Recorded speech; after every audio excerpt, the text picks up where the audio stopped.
Bienvenue encore une fois dans ce journal, page Droits de l'homme pour commencer. La commission d'enquête des Nations Unies sur le Burundi s'engage de nouveau à poursuivre son travail d'enquêter sur les violations des droits de l'homme au Burundi. Doudou Diène, président de cette commission, le dit après que le Conseil de l'ONU des droits de l'homme ait prolongé son mandat après un vote des pays membres. Il regrette que jusqu'à maintenant, les autorités burundaises ne veulent pas coopérer avec ce mécanisme onusien, mais que cela ne l'empêche pas de réussir à documenter les violations des droits de l'homme. Révérien. Le renouvellement du mandat de la commission d'enquête sur le Burundi découle de la 45e session du Conseil des droits de l'homme et des Nations Unies, tenue le 17 septembre cette année à Genève. Les pays membres de ce conseil se sont exprimés ce mardi en faveur du renouvellement du mandat de la commission.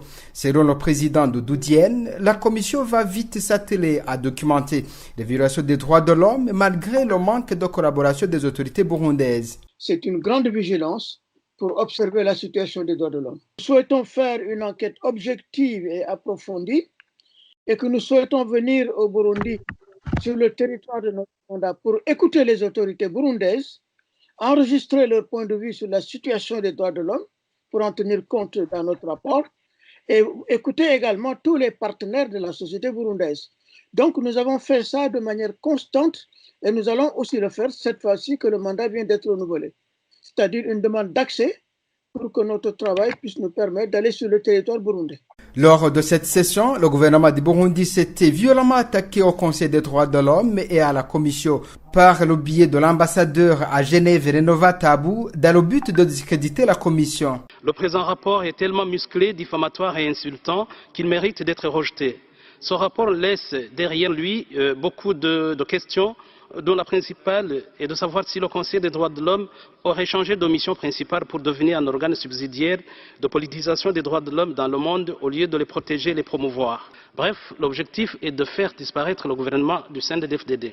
Cependant, selon Doudou Diène, ces propos n'ont pas été considérés. La prévenue ce mandat, ce qui prouvait que les procédures d'enquête, les sources de la commission restaient sérieuses. Et le fait que le Conseil des droits de l'homme, de manière assez exceptionnelle, parce que les commissions d'enquête ne durent jamais, rarement plus d'un an, j'ai été dans plusieurs commissions d'enquête, comme vous le savez, et est la preuve que nos rapports sont crédibles, approfondis et sérieux.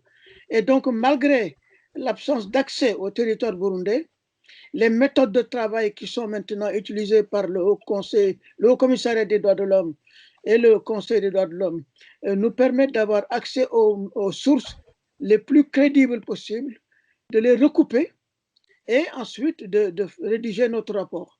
Et donc, le renouvellement du mandat est la preuve que notre méthode de travail est rigoureuse et objective.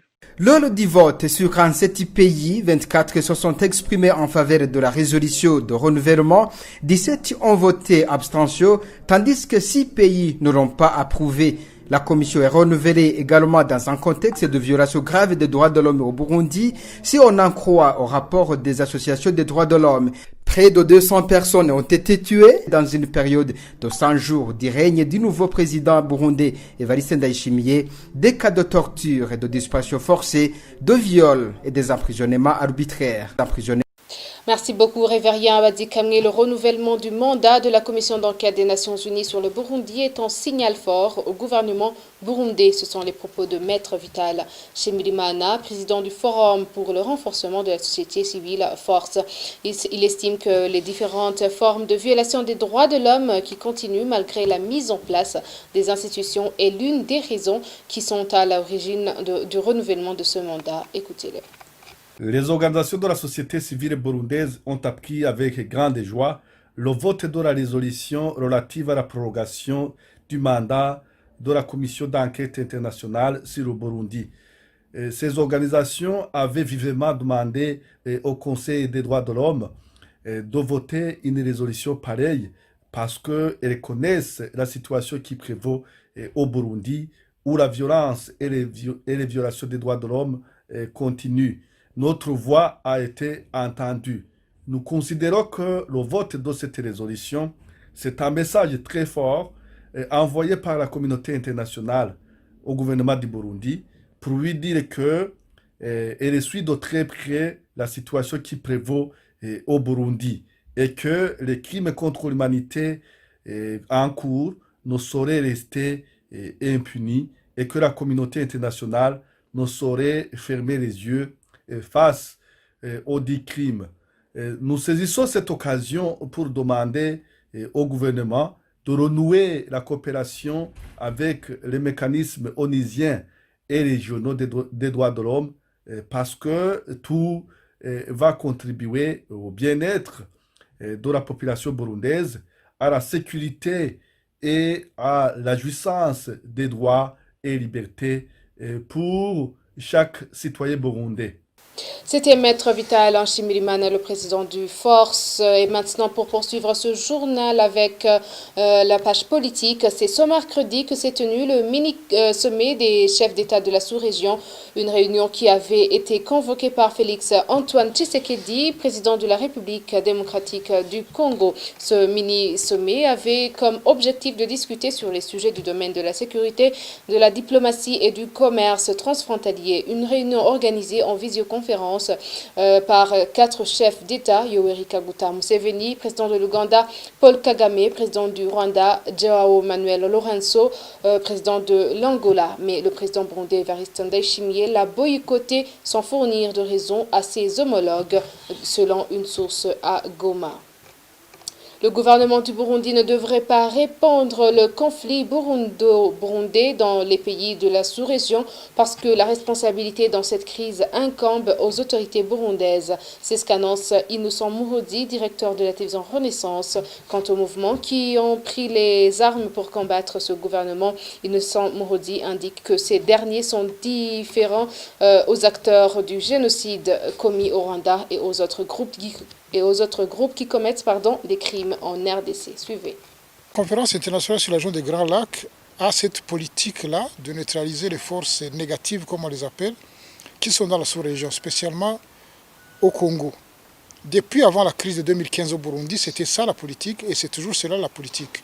Maintenant, la situation qui est au Burundi depuis 2015 et qui est en train de générer des mouvements armés est totalement différente de ce qui se passe au Congo. Parce que les mouvements qui sont au Congo, c'est les FDLR, c'est ceux qui sont dans l'Ituri, c'est les AFDL, Dalou, etc., qui sont des organisations qui tuent des civils, qui pillent les civils, qui violent et qui commettent beaucoup de crimes que tout le monde a déjà vus, d'où leur appellation légitime de forces négatives. Maintenant, la situation qu'il y a au Burundi aujourd'hui depuis 2015, vous ne pouvez pas comparer ce qui se passe au Burundi avec la manière dont le Rwanda est géré aujourd'hui ou dans la manière dont le gouvernement congolais se comporte. Au Burundi, l'État, le gouvernement, les services de sécurité tuent les citoyens, violent, emprisonnent massivement, font disparaître des citoyens depuis plus de 5 ans. Et toutes les organisations de la société burundaise, les églises, la société civile, les partis politiques et même la communauté régionale et internationale ont demandé avec insistance depuis des années qu'il y ait un dialogue ouvert au Burundi pour désamorcer la crise qui est là depuis 2015. Et si le gouvernement fait la sourde oreille, systématiquement, il ne faut pas s'étonner qu'en désespoir de cause, il y ait des gens qui recourent à la guerre. Donc ce qui serait fondamental plutôt, c'est que la conférence de la région des Grands Lacs contribue à désamorcer la situation qu'il y a au Burundi, la crise burundaise, par un dialogue pour éviter ce genre de choses. Parce qu'aujourd'hui, il peut y avoir un groupe de jeunes gens qui sont pris les armes à la main à l'intérieur des frontières d'un pays où ils ne devraient pas se trouver. Et même si ces jeunes gens sont arrêtés, mais ça ne règle pas le problème qu'il y a au Burundi. Et c'est normal qu'ils soient arrêtés parce que vous ne pouvez pas être sur un territoire qui n'est pas le vôtre avec des armes, et même pas sur le vôtre avec des armes si vous n'êtes pas l'État. Donc ce qui se passe avec les jeunes gens qui ont été arrêtés n'est que normal en soi. C'est pas ça la question. C'est pas ça la question. La vraie question, c'est est-ce que cette conférence internationale sur la région des Grands Lacs est prête et capable de s'occuper du vrai problème fondamental qu'il y a au Burundi, ou est-ce qu'elle va continuer à rester dans des slogans de manière générale, sans voir que la situation particulière du Burundi est source de violence, de tensions, de débordements sur les pays de la région constamment. Mais ce n'est pas cela qui implique qu'on puisse mettre tous ces mouvements dans le même sac parce qu'ils sont fondamentalement différents.